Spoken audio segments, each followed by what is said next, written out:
대신방 중인데요. 대신방 얘기하기 전에 우리 동계올림픽 얘기를 잠깐 하고요.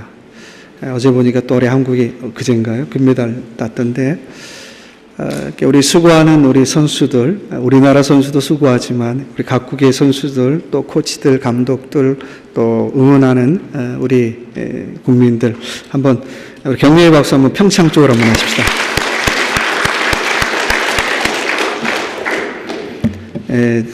쇼트트랙인가요? 봤는데 가슴이 정말 쫄깃쫄깃해서 대신방 중입니다. 가정들마다 사업장들마다 신방을 해보면 뭐 크고 작은 문제 없는 가정이 없고요. 그것도 크고 작은 기도 제목 없는 가정이 없었습니다. 신방을 끝날 때마다 제가 드는 생각은 정말 참 열심히들 사신다라는 생각, 정말 열심히 사시는구나라고 하는 그런 감동을 받게 됩니다. 그래서 이 시간에 한번 이렇게 한번 따라해보면 어떨까 싶어요. 자기 자신을, 저 말고 자기 자신을 한번 가장 사랑하는 표정을 한번 짓고 자기 자신을 보면서 이렇게 한번 말해보면 어떨까 싶어요. 괜찮아, 사랑해. 저 보지 말고 자기 자신 보고 자기 자신 사랑하는 것처럼, 좀 어색하지요? 자기 자신 사랑하는 것처럼 정말 표정 환하게 짓고 괜찮아, 사랑해. 또 그럼 또 이 하루 또 살만하잖아요.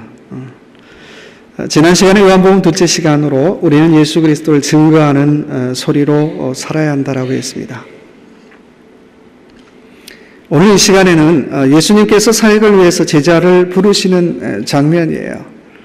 제자를 부르시는 장면을 보니까 예수님 억지로 불러다가 제자 삼지 않으세요.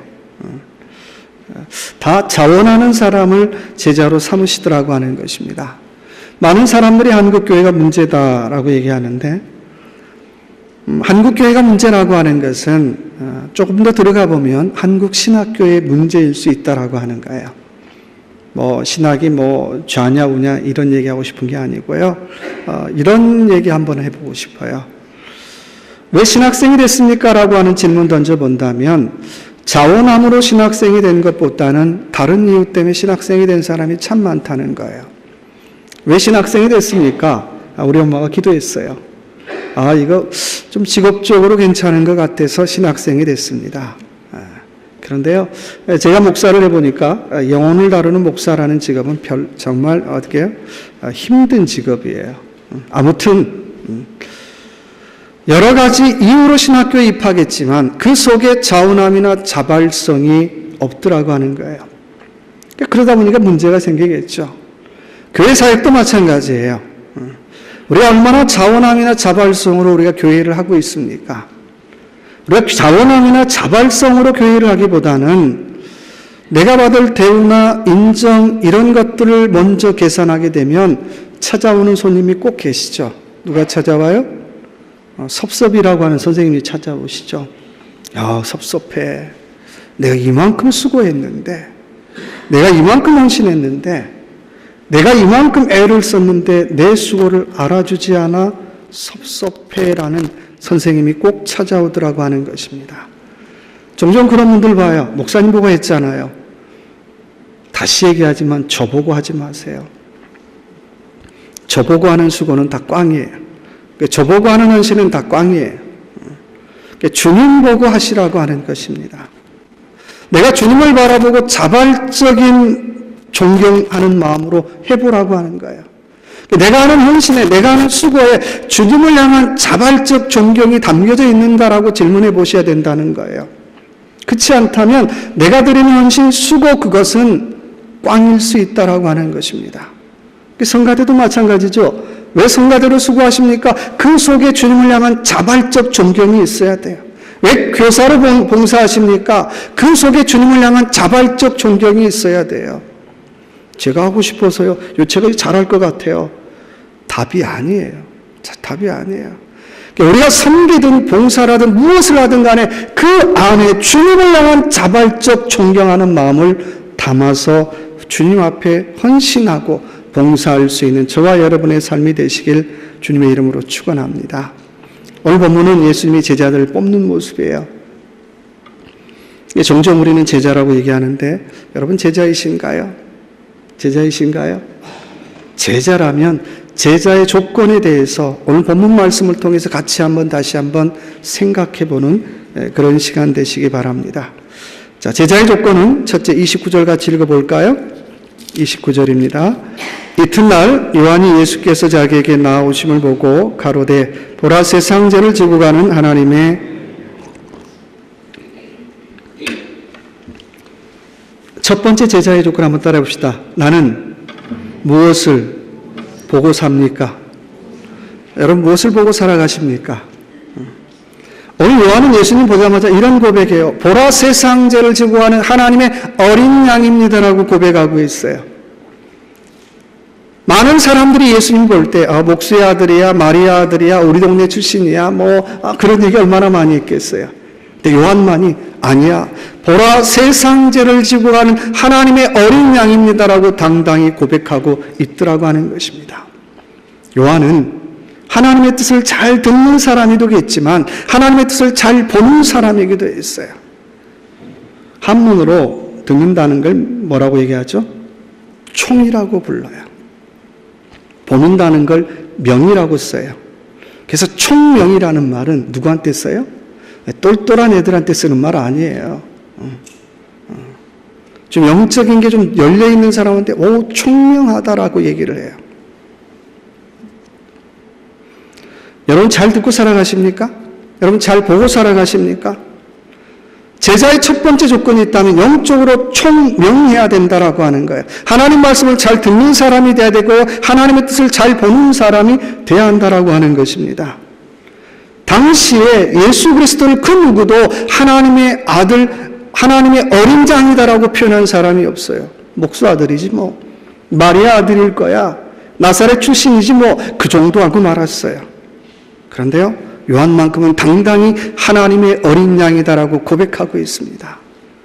세례 요한은 영적인 시력이 남달랐어요.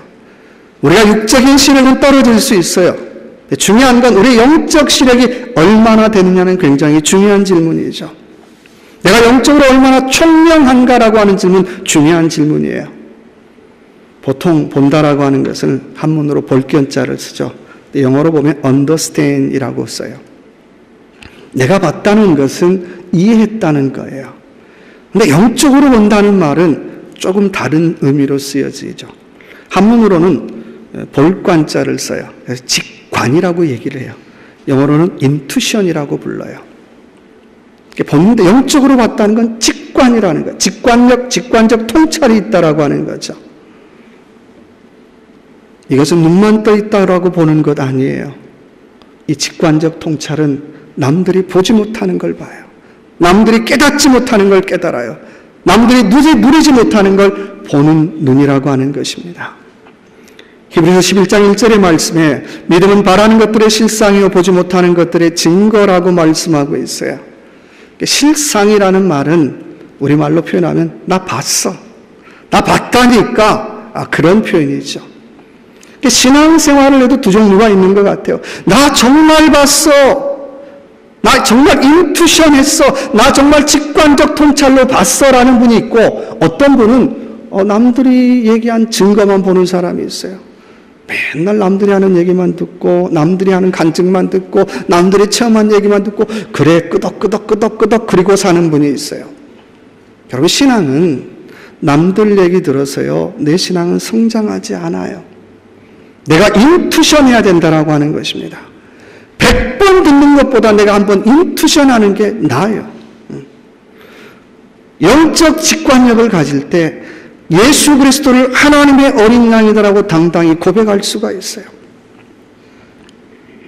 사실 세례 요한하고 예수님하고 어떤 사이죠? 친척이죠. 어릴 때는 세례 요한이 형님이니까 예수님이 동생 아니었겠어요? 늘 같이 놀았어요. 근데 어느 날 보니까 세례 요한 눈에 내 동생 아니구나, 하나님의 어린 양이구나, 인투션이 생겼다라고 하는 거예요. 그가 장성에서 고백하는 것은 내 동생은 동생이 아니고 하나님의 어린 양입니다라고 당당히 고백하고 있더라고 하는 것입니다. 여러분, 하나님의 어린 양이라는 게 뭘까요? 창세기 12장에 보면 아브라함이 이삭을 모리아산에서 번제물로 드리려고 합니다. 막 아브라함이 이삭을 잡으려고 할 때 하나님께서 그 이삭 대신에 숯불에 걸린 그 순양을 대신 제물로 받아요. 거기에서 바로 대신값을 치렀다라고 하는 대속이라고 하는 개념이 나옵니다. 똑같이 예수님도 인류의 죄값을 치르기 위해서 속죄양이 되셨다라고 하는 거예요. 내가 죽어야 되는데 예수님께서 대신 죽으셨다는 거예요. 내가 죄값을 치러야 되는데 주님께서 대신 죄값을 치렀다라고 하는 것입니다. 저와 여러분이 사순절을 보내는데 이 사순절, 이 대속의 은혜를 깨닫고 보내는 이 사순절이 되시길 주님의 이름으로 축원합니다. 33절의 말씀 보니까 그는 성령으로 세례를 주시는 분이다 라고 고백하고 있어요. 여러분, 성령 받으셨습니까? 1859년 웨일즈 부흥운동을 경험했던 토마스 필림스라고 하는 학자가 이렇게 기록합니다. 웨일즈 부흥운동은 초대교회 이후에 가장 강력한 성령 운동이다라고 평가를 해요. 그 운동을 주도했던 사람은 두 사람이었어요. 험프리 존스, 데이빗 모간. 두 사람이 미국에서 종호 기도회를 하고 은혜를 받고 웨일즈로 돌아갔어요. 그들의 마음속에 우리 동네에서 기도회 했으면 좋겠다. 근데 자기 마을은 다 합쳐봤자 70명도 되지 않아요. 그래서 두 사람이 의기투합을 해서 광고를 하고 해서 연합 기도회를 하기 시작했습니다. 200명이 모였어요. 6개월 동안 기도회를 했습니다. 6개월 동안 9,000명이 하나님 앞에 돌아왔습니다. 당시에 그 성령의 은혜를 기록했던 기록을 보면 이렇게 얘기하고 있습니다. 통성으로 드리는 기도 소리와 흐느끼는 눈물 소리와 아멘하는 소리만 있었다라고 기록하고 있어요. 웨일즈의 절반 이상의 술집들이 문을 닫았어요. 수많은 사람들이 성령을 체험하고 수많은 사람들이 주님 앞으로 돌아오는 역사가 일어났다라고 하는 것입니다. 오늘 저와 여러분에게 질문하고 싶습니다. 나는 제자로서 무엇을 듣고 무엇을 보고 살아가십니까? 두 번째 질문은 우리 37절 볼까요? 두 제자가 그의 말을 듣고 예수를 쫓거늘. 한번 또 따라해 봅시다. 나는 내어줄 준비를 하고 삽니까? 36절의 말씀 보니까 예수의 다니심을 보고 말하되 보라 하나님의 어린 양이로다. 두 제자가 그의 말을 듣고 예수를 쫓거늘 이라고 말씀하고 있어요. 세례 요한이 자기 제자를 열심히 키웠어요. 근데 예수님 가는 것 보고 오, 예수님이다. 그러자마자 어떻게 해요? 요한의 두 제자가 그냥 금방 예수님 쫓아가요. 참 좀 야박하잖아요. 내가 얼마나 정성 들여 키웠겠어요. 그러나 요한은 자기 제자 키우지 않았다는 거예요. 요한은 누구 제자 키웠을까요? 예수님 제자 키웠어요. 아마 제자 훈련 첫 시간에 이렇게 얘기했을지 몰라요. 여러분, 나는 진짜 아닙니다. 나는 진짜 아니고 예수님이 진짜입니다. 예수님 오시면 예수님 따라가셔야 됩니다라고 얘기했을지 몰라요. 여러분, 이게 진짜 선생이잖아요. 가짜 선생은 어떤 사람들인가요?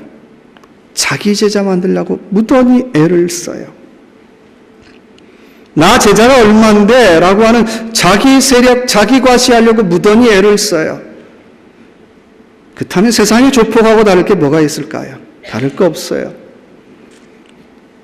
오늘 과연 나는 누구의 제자를 만드는 사람들인가 질문해 봤으면 좋겠어요. 내 제자인가요? 주님의 제자인가요? 여러분, 교회 와서요, 자꾸 내 사람 키우려고 하지 마세요. 정말 내가 신앙 양심 가지고 내 사람이 아니라 주님의 제자 키우려고 애를 쓰라고 하는 것입니다.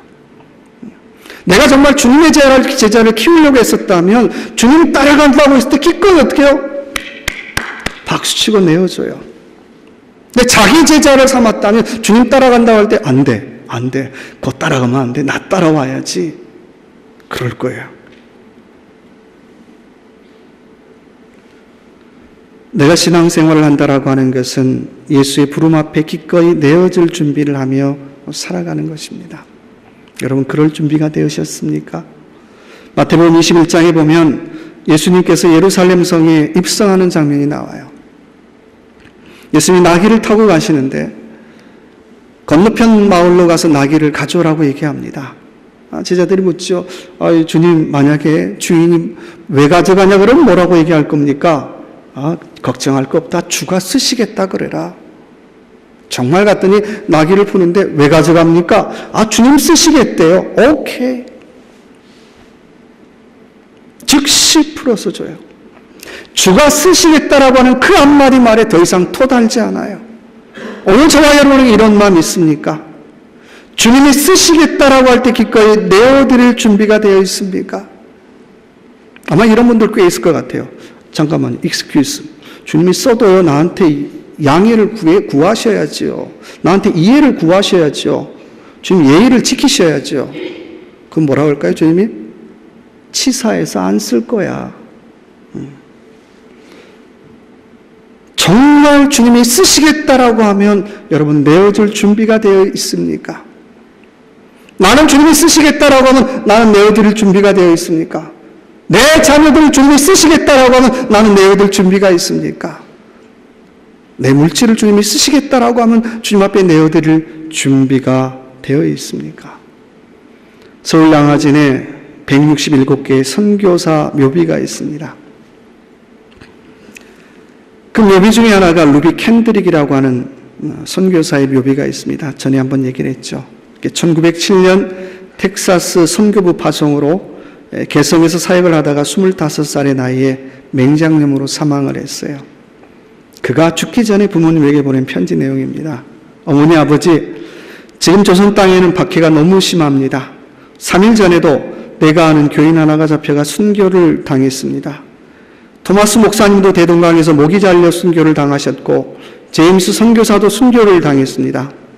오늘 선교부에서 당장 철수하라는 지시가 내려왔지만 모든 선교사들은 순교할 각오로 머무르고 있습니다. 캔드릭의 이 편지 한 통 때문에 20명의 선교사들이 더 한국으로 지원을 해서 왔어요. 한국이라고 하는 작은 땅에 116년 동안 3,000명의 선교사와 1,222명의 평신도 선교사들이 와서 오늘의 한국교회를 이룰 수가 있었습니다. 그녀의 비문에 이렇게 쓰여 있어요. 만약에 내 목숨 1,000개가 있다면 언제든지 조선을 위해 바치겠습니다라고 써 있어요. 이 말을 이렇게 번역하면 어떨까 싶어요. 정말 주님이 쓰시겠다라고 하면 나는 내 목숨조차도 내어줄 준비가 되어 있습니다라고 고백한 내용이에요. 정말 주님이 저와 여러분 쓰시겠다라고 할 때 나는 과연 무엇을 내어줄 준비를 하며 여러분 살아가십니까? 세 번째는 우리 39절 볼까요? 예수께서 가라사대 와보라. 그러므로 저희가 가서 계신 데를 보고 그날 함께 거하니 때가 제 10시쯤 되었더라. 한번 따라해봅시다. 보았으면 함께 거하십시오. 오늘 예수님께서 그렇게 질문해 보잖아요. 너 무엇을 구하느냐라고 질문하자 요한의 제자들이 어떻게 해요? 주님 어디 계십니까? 라고 물어봐요. 이건 예수님 어디 사는지 몰라서 묻는 질문하는 거 아니에요. 이 표현이 이런 거죠. 주님이 보시는 세계는 어떤 세계입니까? 주님이 경험하는 영적 세계는 어떤 세계입니까? 라고 질문하고 있어요. 주님 뭐라고 대답하시죠? 39절에 와 보라. 와 보라. 긴 말하지 말고 와봐. 여러분, 복음은 설명으로 안 되는 부분이 있어요. 진리는 설명으로 안 되는 부분이 있어요. 설명하면 이상해져요. 그냥 와서 어떻게 해요? 인투션하면 와 이거구나라고 하는 걸 알 수 있어요. 오늘 두 제자들이 예수님 계신 데를 보고 오늘 말씀 보니까 10시쯤 되었더라. 완전히 어떻게 꼬박 하루로 다 있는 거예요. 영적으로 1박 2일 하나님하고 MT한 거죠. 이 본문 보면 마가복음 9장에 나오는 베드로, 야고보, 요한 얘기가 자꾸 생각이 나요. 이 세 제자들이 예수님과 어떻게 해요? 변화산에 올라가요. 베드로가 너무나 큰 황홀한 것을 경험하고 이렇게 고백하죠. 주님, 나 여기 참 좋습니다. 여기다가 초막새 찍고 그냥 나 여기 살았으면 좋겠습니다. 초막 여기다가 짓고 여기 삽시다. 이 얘기는 산 밑에 사는 사람은 도무지 알 수 없는 얘기예요. 설명해도 알 수 없는 얘기라는 거예요. 인투션이야, 봐야, 깨달아야 알 수 있는 세계라고 하는 것입니다. 여러분, 예수님 계신데 보셨습니까? 질문이 좀 당황스러운가요? 여러분, 내 집 주소 아십니까? 그까짓 거야? 쫙 쓰죠. 그럼 예수님 계신 주소는 아십니까? 물어보면 여러분 뭐라고 대답하시겠어요? 천국. 여러분, 예수 안 믿는 사람도 그렇게 얘기해요. 정말 예수님 만난 분이라면요, 정확히 여깁니다라고 말할 것이에요. 내 생각이 멈춰지고 은혜로 충만한 것입니다. 내 욕심이 떠나고 감사로 충만한 것입니다. 그저 주님 앞에 감사합니다라고 고백할 수 있는 그것입니다라고 정확히 얘기할 거예요. 근데 그런 인투션이 없으니까 자꾸 어떻게 해요? 딴 얘기를 하는 거예요. 여러분, 신앙생활하면서 너무 전문가의 함정에 빠지지 마시기 바랍니다. 남들하고 너무 특별한 것, 대단한 것, 뭐 이런 거 찾다 보면 우리 일상의 은혜를 놓치기 쉬워요. 신앙생활 제가 뭐 짧게 했지만 신앙은 특별한 무언가가 아니에요. 일상 속에서 누리는 감사함이죠. 일상 속에서 누리는 평안함이에요. 일상 속에서 누리는 감격함이라는 거예요. 내가 이것 놓치고 살면 중요한 것 다 놓치고 사는 거예요. 오늘 41절의 말씀 보니까, 자, 야고보 안드레가 하는 말이, 그가 먼저 자기 형제 시몬을 찾아 말하되 우리가 누구를 만났다고요? 메시아를 만났다라고 고백하고 있어요. 나 진짜 메시아 만났어. 나 진짜 하나님 만났어. 나 진짜 그리스도 만났어라고 고백하고 있어요. 그리고 메시아를 전하죠. 믿음이 뭘까요? 믿음은 하나님에 대한 기대입니다. 믿음이란 말 속에는 하나님에 대한 기대를 우리가 담고 있어요. 하나님을 향한 기대가 없는 믿음은 그건 뭐 잘못된 믿음이겠죠. 우리 그렇잖아요. 생활 속에서 너무 큰 어려움을 겪으면 우리도 모르게 어떻게, 야, 이러다 죽겠네. 죽을 것 같아. 정말 죽을 것 같아. 근데요, 하나님의 은혜로 그 문제에 대한 태도 한 번 바꾸면 금방 어떻게 해요? 이거 살만하구나. 견딜만하구나. 이거 은혜구나. 고백이 달라지더라고 하는 것입니다.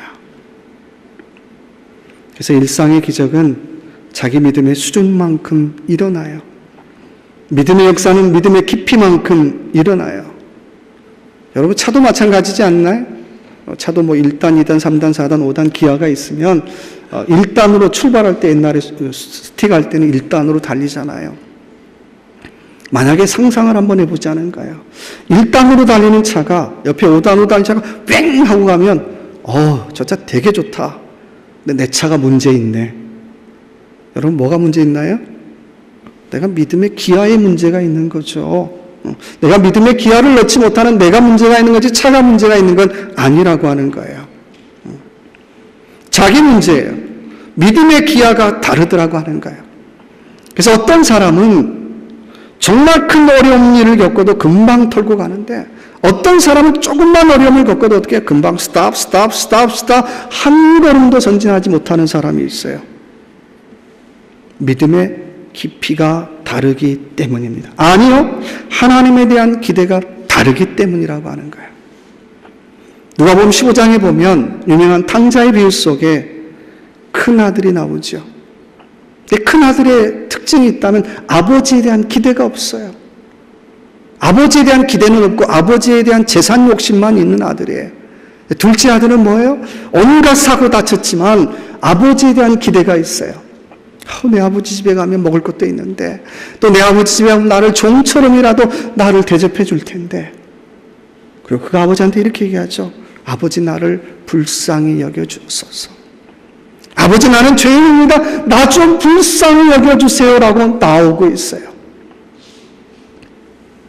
그때 그 아버지는 그 아들을 껴안더라고 하는 것입니다. 여러분, 예수님 만났으면 함께 구하시기 바랍니다. 매 순간 함께 살기 바랍니다. 지나간 과거의 후회도 내려놓고 오지 않는 미래의 기대도 내려놓고 지금 예수님과 함께 사시기 바랍니다. 매 순간 지금만 잘 살면 돼요. 주님, 내가 지금 예수님과 함께 악을 이기며 살겠습니다. 주님, 내가 지금 예수님과 함께 내가 영적 주인공으로 살겠습니다. 근데 왜 그렇지 못할까요? 우리가 머리가 너무 좋은 거예요. 마태복음 6장 31절 34절에 보면 우리의 인생의 고민이 나와요. 무엇을 먹을까, 무엇을 마실까, 무엇을 입을까 너무너무 계산을 많이 해요. 저도 똑같아요. 날마다 무엇을 먹을까, 무엇을 마실까, 무엇을 먹을까 고민하잖아요. 생각해요. 근데요, 어느 날 제 마음에 들려지는 음성 하나 있었어요. 야, 너 예수 믿는다고 하는데 너 너무 계산 많이 하는 것 아니야? 너 예수 안 믿는 거 아니야? 충격이었어요. 목사의 마음에 들려오는 음성이 너 예수 안 믿는 사람 같아. 너 예수 믿는다고 하는데 왜 이렇게 계산 많이 해? 너 오늘도 무엇을 먹을까, 무엇을 마실까, 무엇을 입을까 또 걱정하잖아. 너 그걸 나한테 좀 맡겨줄 수 없니? 너 그것만 염려하는 거 보니까 너 예수 안 믿는 사람 같아. 충격이었어요. 여러분, 계산하지 말라는 게 아니고요. 계산보다도 예수를 앞에 두시라고 하는 거예요. 계산보다도 성령님을 앞에 두시라고 하는 거예요. 계산보다도 하나님을 앞에 두시라고 하는 거예요. 내가 먹을 것 입을 것 걱정하지요. 그렇지만 주님, 내가 주님과 함께함이라면 또 주님의 뜻이라면 내가 그 뜻을 내가 따르겠습니다. 지금 주님과 함께 있기를 소망하시기 바랍니다. 그래서 지금 주어진 하루에 감사하며 사시기 바랍니다. 한번 따라해 보십시다. 지금 감사합니다. 지금 행복합니다. 지금 만족합니다. 기도하겠습니다. 하나님, 너무 많이 계산하고 살지 않기를 원합니다. 내가 신앙생활 한다고 하면서도